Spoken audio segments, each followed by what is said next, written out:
Let's get to know the artist behind the epic melodies, songs, and beats. Celebrating the best new music from around the world. This is the A State of Trance podcast. What's up, my name is Ruben De Ronde and welcome to a new A State of Trance podcast with special guest this week, Cold Blue. Hello. How are you doing? I'm very good. Thank you. Thanks for having me. Let's dive into the history of Cold Blue in just a little bit, and also have a lot of questions also by the listeners. So nice. We're going to try to squeeze everything into this little half hour.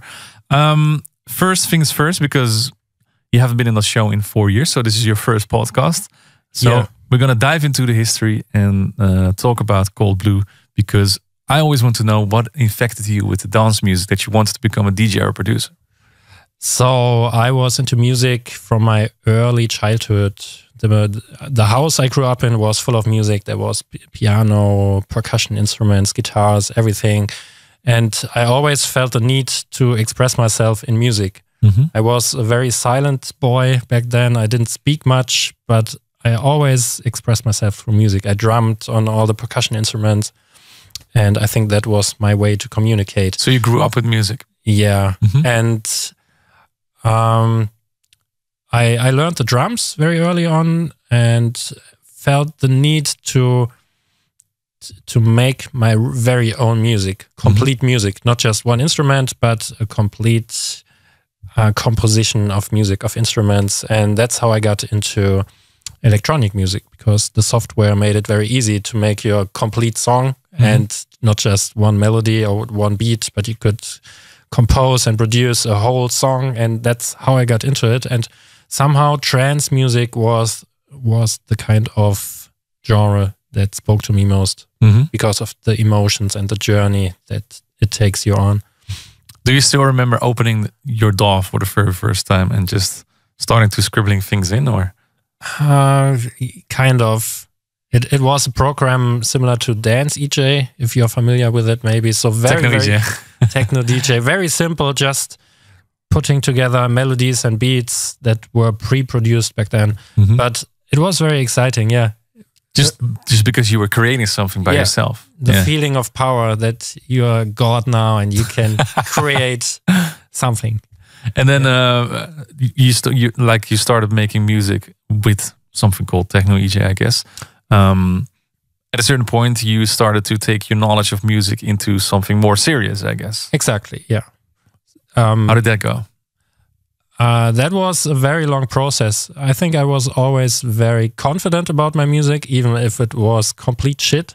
It's still today, I'm always confident about the music that I do. And then half a year later, I realized, oh, it wasn't that good. And I have to go at it again and rework it.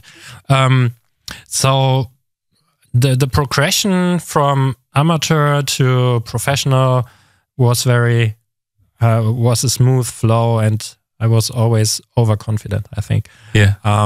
But my music knowledge went into it from the beginning, because I learned drums for 10, 15 years before I really started to produce music. So everything about beats and rhythms I already knew, but I had to learn the harmonic theory, how to write melodies. And that took quite some time until the melodies were professional or didn't have any rough notes in it that you don't enjoy if you not created it by yourself. Until there was like a point that was pleasant to your ears. Yeah. Because the first release, correct me if I'm wrong, must have been 2005. Right, yeah. That was it? That was the moment you were like, okay, now I'm good enough to release something. Well, you said you were confident, so you probably had it before already. Yeah, that was already 5 years in of producing. Okay. So you started making music in the previous millennium, basically. Yeah. And then it took you about 5 years to get to a level that you would release something under Cold Blue. Yeah. Now, a question that I'm wondering for a while already, where does the name Cold Blue come from? I think it comes from the emotions of these words. I just looked for something that feels like the music that I'm producing. Mm-hmm. And the color blue is very emotional for me. Maybe it's also connected to melancholy as an emotion. Mm-hmm. And cold is also something that people say about me sometimes, that I come across as a cold person in the beginning because I don't have too many facial expressions and I don't show my emotions in the first connection with people. But inside, I have all the emotions like everybody does. But I think that was why the name was suggested to me also. It was suggested? Who suggested it to you? A girlfriend back then. Okay. In my I think I was 19. So she suggested it, and it immediately resonated to me. But the emotion of the words resonated to me. Cold blue. Cold blue. Not the idea that I'm a cold person and I have blue eyes or whatever however she came up with it. And it stuck around. It stuck around, yeah. And I still like it. And I still think it's a proper description of my music. I think, to be honest, because we spoke about this before as well, when you released your album Winter, of course, which took 20 years to produce then, I guess. That was your first album. Right. Is it something that you overthink too much, making music, or is it something that just... No, I don't overthink it, but I have very high expectations to my own music before I release it. Yeah. So I'm fine to play work in progress songs on shows and see how the reactions are. But the point when I release it and when I put a name on it can take 2 or 3 years during the work in progress time. Yeah. And for an album, it's even more important for me that the whole story makes sense and that it's not just a compilation of songs. Yeah. You've been in this industry then for 20 years already, almost. Wow. What do you think? What do you think is the biggest difference from the time that you were coming up as a producer and how things are going right now? That's a good question. I feel at least one big difference is that I probably don't take it as serious anymore. That I don't feel I have to make it. I have to make a big career. That I have to prove anybody that I can make music. I think I'm really at the point where I just enjoy creating music, and there's no purpose of doing anything else in order to prove anything. Just making music that resonates to me and that comes from a place that is true, if that makes any sense. Yeah, it does. I think that's a really good thing, a way to approach things. Do you think that's something that comes by age, or is it something that that has always been like that for you? I would say one of the main goals in my life is to be a happy person. I try to reach happiness and be happy in life every day. And music was one of the ways that I tried to become happy, by creating music and by playing it to people and by pursuing the career of music. And every day or every so often I try to see, does it work or does it not work? Does it actually make me happy or does it not make me happy? And for example, when I toured the world for 3 years, every weekend on a different continent, I wasn't a happy person. No. And that helps me to make a new decision and to realize, okay, if that doesn't make me happy, I have to change something. But that's a hard decision because in general, especially in the industry that we are, let's say 90% almost of your income comes out of these performances. Right, yeah. So you chose to go on a path, not necessarily on income, but more based on happiness. Right, because if you're not happy, why? What do you do with your income anyway? Yeah, I guess a lot of people are afraid to take these kinds of decisions. Right, yeah, that makes sense. I always tried to not be dependent on touring from the very beginning. Yeah. I had a life setup that I didn't need the shows to make a living.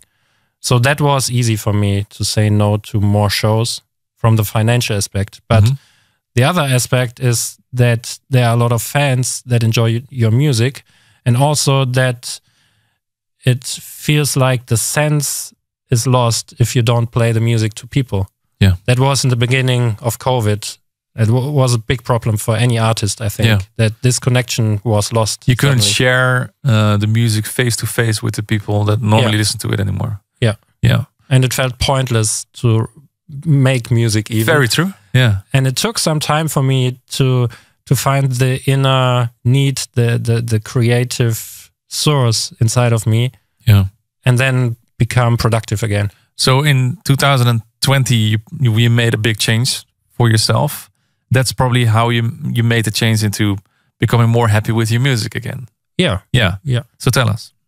The big change is one of the biggest changes was that I moved out of my city apartment and found a new place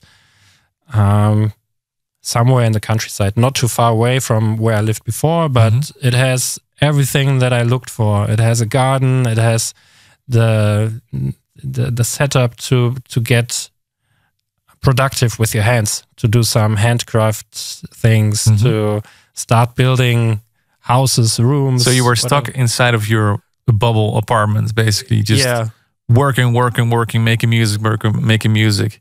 And then you made the decision like, hey, I want to, get outside and just do some other stuff. Yeah. And it was at the moment during COVID where I realized we all try we wait for other people to change our lives. For example, we wait for politicians to make wise decisions for the whole rules during COVID, or we wait for some companies to come up with a good vaccination or whatever people were waiting for until their own life gets better again. But I realized for me at least, it didn't work like that. As long as I don't make all the changes that make my life better, why should I wait for someone else until they make a big change so my life gets 10% better or 20% if there are so many changes that I can do already now? I love that. That's really smart, to be honest. It took a long time to realize it, but I think I was waiting my whole life for that conclusion, for that idea. At what point did you have that epiphany? Was it something that just came up like this, or was it something that grew over a little bit? I was at a protest, actually, where I hoped that my voice counts when I'm down on the street. And after that protest, there was another protest by other people with a different opinion. And they were also trying to achieve their goals by letting their voice speak. But obviously, we all just protested. We didn't take action by ourselves. We just hey guys, we want this change. We want this change, but you change it for us. We want our lives back or whatever. And that was so obvious on that day to me that the way, the strategy that they chose, the guys from the protest after me, that this is wrong. And then I realized, oh wait, I was the same guy 2 hours ago. And what do I expect? Yeah, exactly.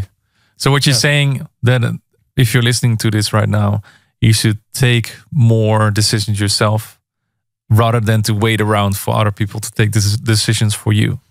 Definitely. If you have the choice to change something, if you have the potential and you don't choose it, you don't fulfill it, then why would you spend energy in trying to make someone else change something if you can do it by yourself, which mostly always is quicker and easier rather than change your partner or change your parents or change your boss.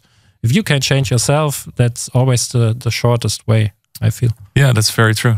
That's a wise words. Wise words, but it's very true. I think, I think that's a good point. Is that also the reason? Because that's the reason why you were here in the studio at first. Is that you started your own record label, so you would have every choice in your own hands.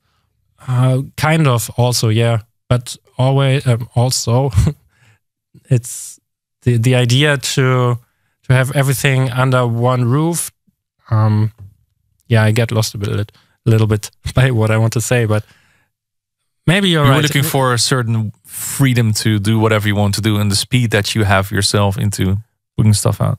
Yeah, it was quite difficult before to follow the schedules of the record labels, and also that when I'm very confident about a track, then I send it to label XYZ and they tell me, oh no, we don't like it. Do something that sounds like this that you did 3 years ago. And you're like, I'm not the same person. Yeah, that for one. And the track 3 years ago was something completely new where I didn't try to make something that sounded like something else 3 years ago. Yeah. So I actually need a record label that just trusts my creativity, and that gives me the freedom.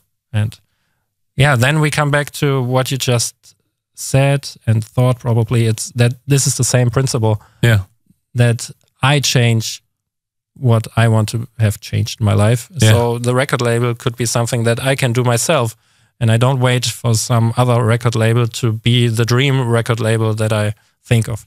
Yeah. Well, it makes sense. Yeah. Makes sense. So while you moved away from the city, you came into that realization, sort of, and then also your output is just insane. Like the amount of music that you're making right now and putting out is like on a whole new level. How did you manage to achieve that? I think it's just natural. It's the biggest reason is probably that I have more input. If we think about the connection between input and output, I make way more experiences in my life now.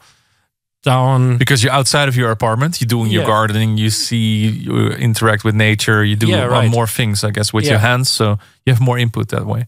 Exactly. Yeah, I experience how it feels to be productive on a physical level in the garden, to plant my own tree, to make a raised bed or whatever you do in the garden, or connect with other people in the countryside and start some projects that you work on together.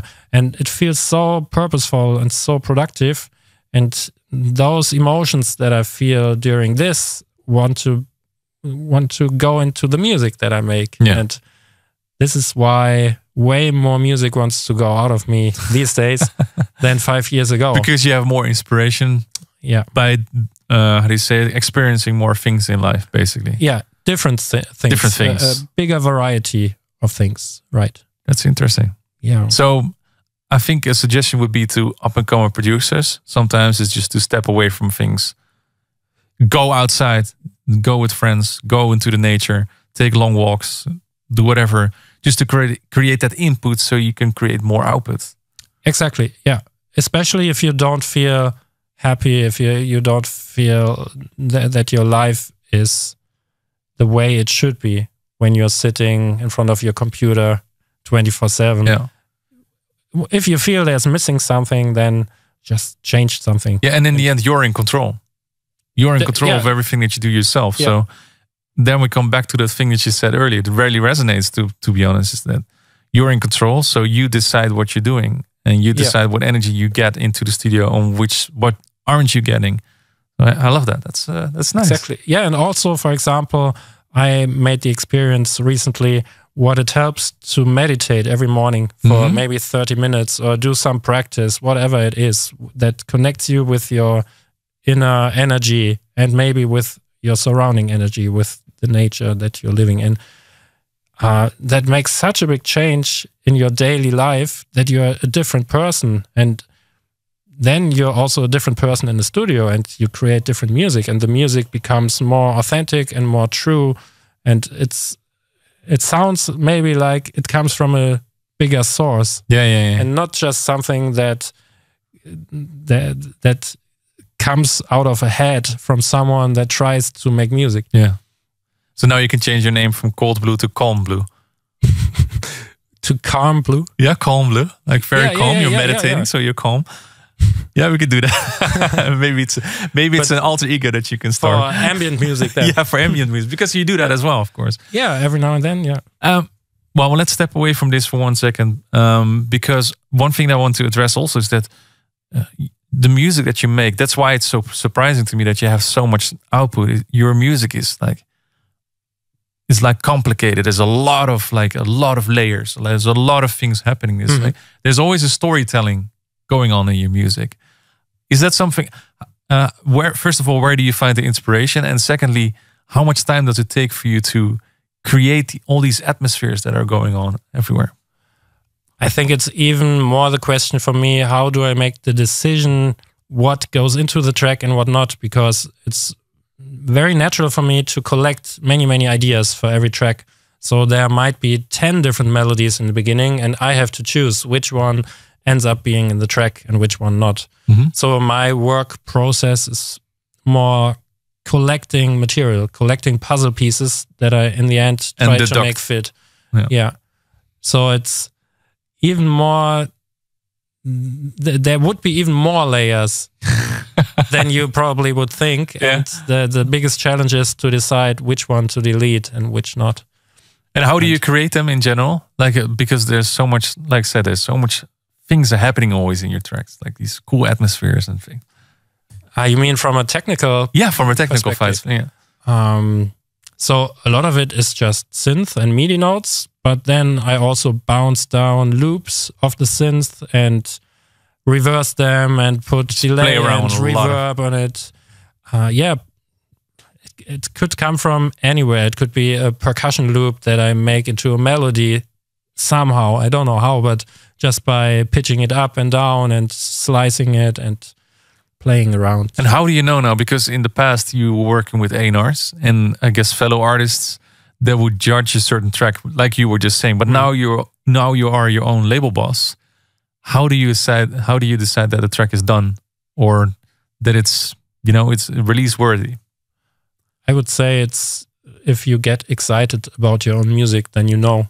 And if you don't, then you also know. But sometimes it's very difficult to accept that you're not excited about it, and then your head tells you, "Oh, but it's good enough, and it's actually quite cool what I made there," but you don't really feel it. Yeah, and that's probably just the switch in your system that you have to find, and then you can feel: does the music excite you? Does it make you? Then it's releasable. Yeah. Okay, so it has to be exciting. Well, I mean, that's a good how do you say, threshold? That it's it has very to be something simple. that's exciting. Yeah, it's super simple actually. But so if you're excited to play it out in the show, that would be like that's when you know that it's good enough to release. Yeah, and very often I put it on my USB stick and then I don't dare to play it. Oh yeah, I know that feeling. Yeah, yeah. But then you play it once and then you realize, hey, it's actually good. Sometimes it's scary. Sometimes, yeah. To be honest, I have a couple of questions. Well, actually, a lot of questions. So we'll have to jump through these. Brilski wants to know: can you describe your new label, of course, Cold Blue Records, in a few sentences? Or a few words. Yeah, it's probably whatever I decide that I want to release can go on that label, and whatever I decide to. Also, I try to make it a little bit of a story so that if you play the releases in order, that it makes sense somehow, that the emotional journey has some storytelling. I think that's also what I try. Storytelling. I like that.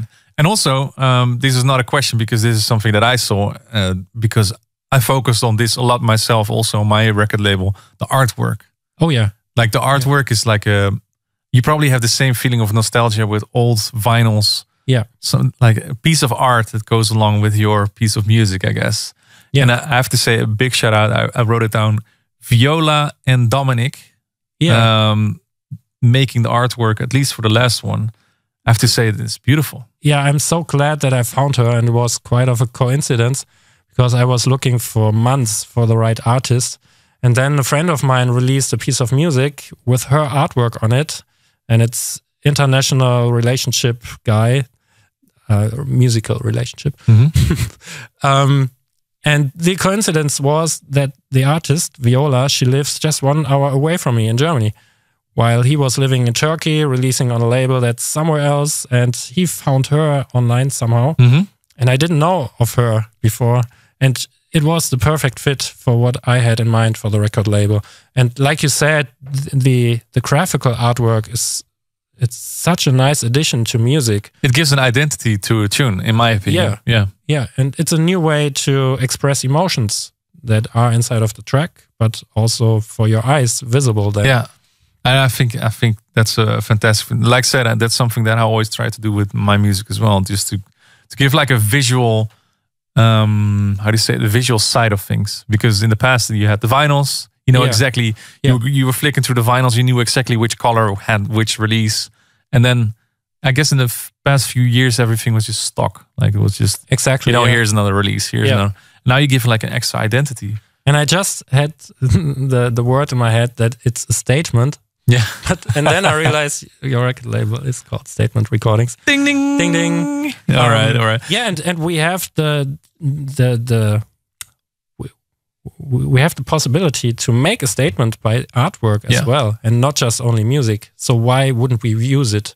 Yeah, and let it speak. Because in the end, you're watching most of the music. You're watching it, or you have it on Spotify, and you would see the artwork all the time when you're playing it, or you would see it on YouTube, and you would see the artwork. So most of the times, actually, people will see what's going on as well. Yeah, and they can either look at the stock photo or at someone at something that was beautiful. Created by heart. Yeah. I think so. Viola, please keep up the good work as well. Tobinho wants to know, what's your all-time favorite trance song? Oh, from the very early days, it would be the Ferry Corsten remix of Adagio for Strings. Okay. And from the newer era would be Numb the Pain by Will Atkinson. Okay. Tell us why. Why did you choose that one? The new one, I don't know. It's just the perfect energy flow, the perfect melody. So creative, so fresh and original. It just stands out from everything else. I think everything that Will Atkinson does right now is just brilliant. There's so much detail into everything. Incredible, yeah. And you know, I think that the last one that we played on the show was Washing Machine. And you can see it, you can actually see it on the episode. If we are just standing here just waiting to what's coming next. You always know there's something something cool is coming up. Like a Tarantino movie. You don't know what happens next. Exactly. Yeah, that's exact. So Will Atkinson, from now on, you're the Quentin Tarantino of music. So yeah, put that one in your pocket. Fernando BV12 wants to know, what other genre of music do you listen to a lot? A lot of electric guitars. Okay. Which Ruben doesn't like. Because we were having lunch just a little bit earlier, and I was saying like, I don't like everything, but in general, electric guitar, I just don't like the sound of it. Not your kind of thing. Well, there's of course there's exceptions like November Rain, for example, or Buddy Holly by Weezer that has a nice little riff in it. But in general, it just doesn't speak to me at all. It's so aggressive. Interesting. Yeah, for me, it's definitely rock music, which has a different, a similar kind of energy than trance music in some ways. Like the big trance riffs are for me a similar energy, like big rock guitar. Did you grow up with rock music? Yeah. That's probably why I didn't grow up with rock music at all. It was more, I grew up with ABBA and things like that. Yeah. So it was more melodic. Cheesy things. Yeah, pop music. Yeah. Pop music, yeah. Pilar018 wants to know, what are the pros and cons of creating songs for release on an album versus releasing them as singles? Good question. Really good question. I think you shouldn't think that way even. You should just, or I try to just create music and don't think of the purpose for the music while I create it. And then in the end, I decide in what kind of story does it fit. Would it be a good piece of a story on an album, or is it a good standalone single by itself? But in the end, I think every track should be worth it to be released as a single. Yeah.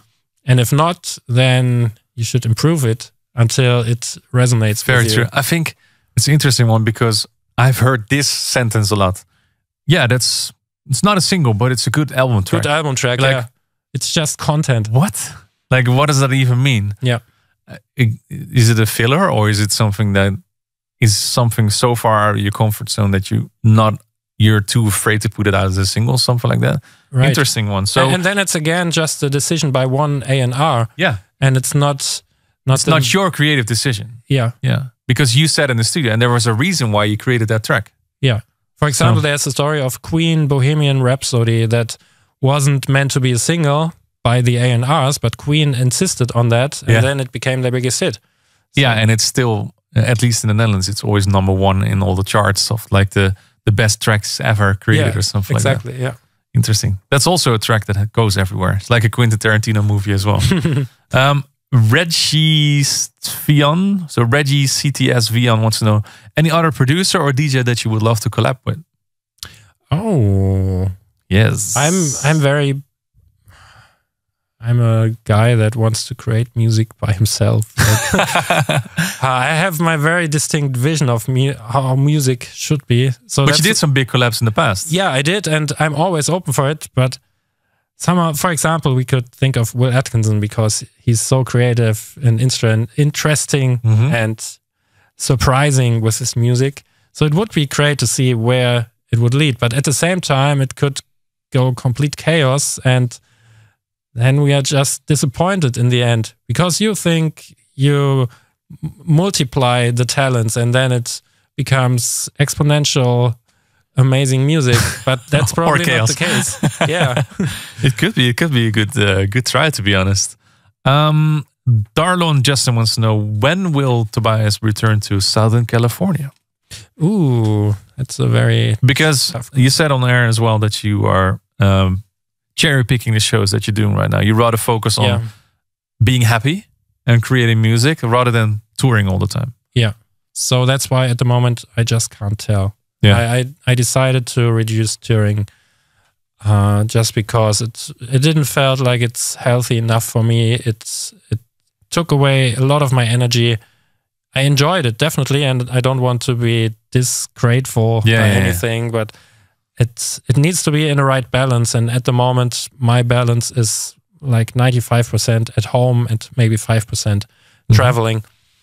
I think a lot of people underestimate how heavy and how do you say it, how alone you can be on tour as well. That you just by yourself, just locked up in your hotel room, or you can go outside, but you're just by yourself most of the time. Sometimes you're lucky enough to have some friends with you. Exactly, yeah. That you can do stuff together, but in general, you're just by yourself. Right. So I understand that it's not really the thing that you pursue necessarily.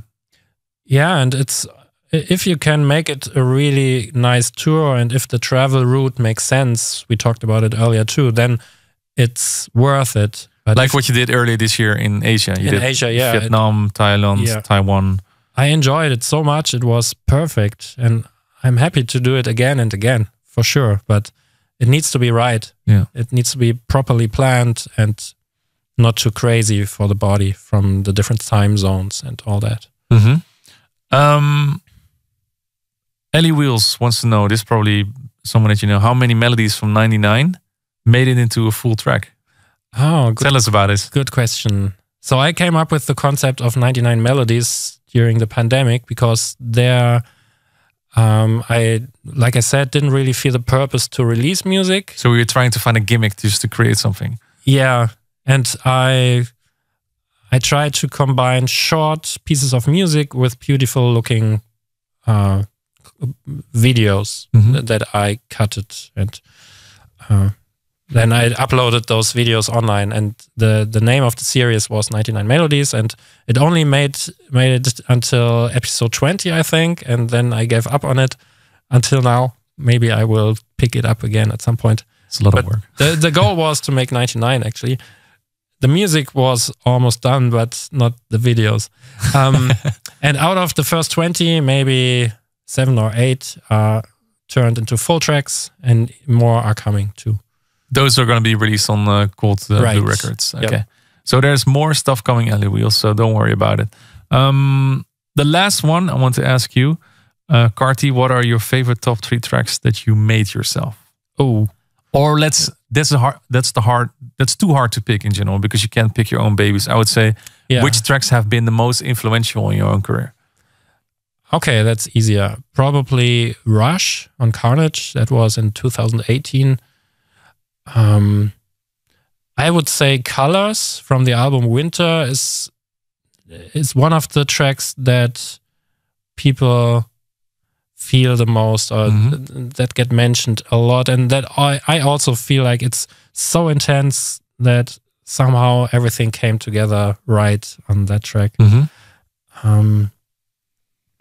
Number 3, let's say 11 Days from Back in the Days. It's one of my favorites. Yeah, thank you. Yeah. That was also a track that went very nicely in the production process, and everything came together easily. And And it was probably my first really popular track as Cold Blue. And it was a guy in Sweden that made a fantastic remix, Sebastian Brandt. Sebastian Brandt, yeah. He took it on the next level. Yeah. That's one of the guys that I really miss in trance music right now. Yeah. The stuff that he created, the first State of Trance anthem ever, the 450. Oh. Yeah. And of course, C'est le Vibra, Under Sun. That was all magical music. So Sebastian Brandt, you're probably not listening to this, but if you are, please make some music again. Come back. Please, yeah. Well, that's all the questions I have for you. Thank you so much for answering everything. Thank you. Very much looking forward to all the releases that you're going to put out.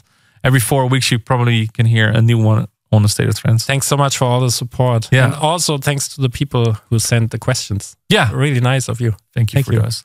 All right. Next time, make sure to check out the new podcast. I don't know exactly who's going to be here in the studio. I think it's Adam Allen. So if you have any questions for him, drop them down here in the comments section. And thank you once again, Cold Blue, for answering all the questions. Thank you, Ruben. Bye-bye. See you soon.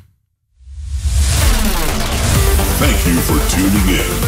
Check all previous episodes on YouTube or your favorite podcast portal.